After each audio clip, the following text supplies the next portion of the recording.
मित्रांनो, पगार झाला की पहिल्या 2 दिवसात आपण राजासारखे जगतो, हॉटेलिंग करतो, शॉपिंग करतो, पण 10 तारीख येईपर्यंत खिशात फक्त चिल्लर उरते. तुमच्या सोबतही असं होतंय का? जर उत्तर हो असेल, तर प्रॉब्लेम तुमच्या पगारात नाही, तर तुमच्या पद्धतीत आहे. आज मी तुम्हाला सांगणार आहे अशा 3 गोष्टी ज्या तुम्हाला पगार खात्यात जमा झाल्यापासून पहिल्या 15 मिनिटात करायच्या आहेत. ही छोटी सवय तुम्हाला गरीब नाही तर श्रीमंत बनवेल. सर्वात आधी समजून घेऊया बजेटिंगचा सुवर्ण नियम. 50-30-20 नियम. तुमचा पगार कितीही असो, तो या 3 भागात विभागला गेला पाहिजे. 50% तुमच्या गरजा, घरभाडे, वीज बिल, किराणा आणि पेट्रोल हे खर्च टाळता येत नाहीत. 30% तुमचे छंद, बाहेर जेवण, नेटफ्लिक्स, नवीन कपडे किंवा फिरणं, ते कोणासोबत ते तुम्ही तुमचं ठरवा. 20% तुमची बचत आणि गुंतवणूक, हे पैसे तुमच्या भविष्यासाठी आहेत.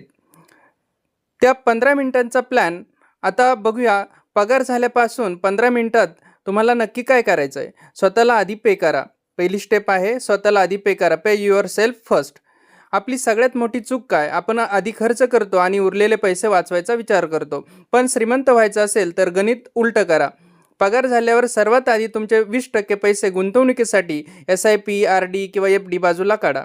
खर्च करून उरलेले पैसे वाचू नका, तर बचत करून उरलेले पैसे खर्च करा. स्टेप 2, बिलांचे ऑटोमेशन.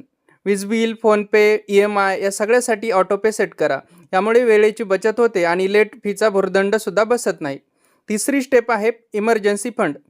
अचानक हॉस्पिटलला खर्च किंवा नोकरीवर संकट आलं तर तुमच्याकडे किमान 6 महिन्यांचा पगार बाजूला असायला हवा.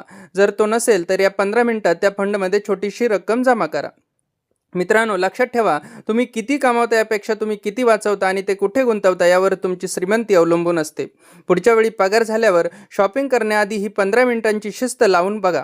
तुम्ही तुमच्या पगारातील किती टक्के भाग वाचवता? कमेंट्समध्ये नक्की सांगा आणि हा व्हिडिओ तुमच्या त्या मित्राला शेअर करा ज्याचा पगार 10 तारखेला संपतो आणि तुम्हाला म्हणतो, मित्रा 10,000 रुपये दे, मी तुला पगार झाल्यानंतर लगेच देतो. चॅनलला सबस्क्राईब करा. धन्यवाद. थँक्यू.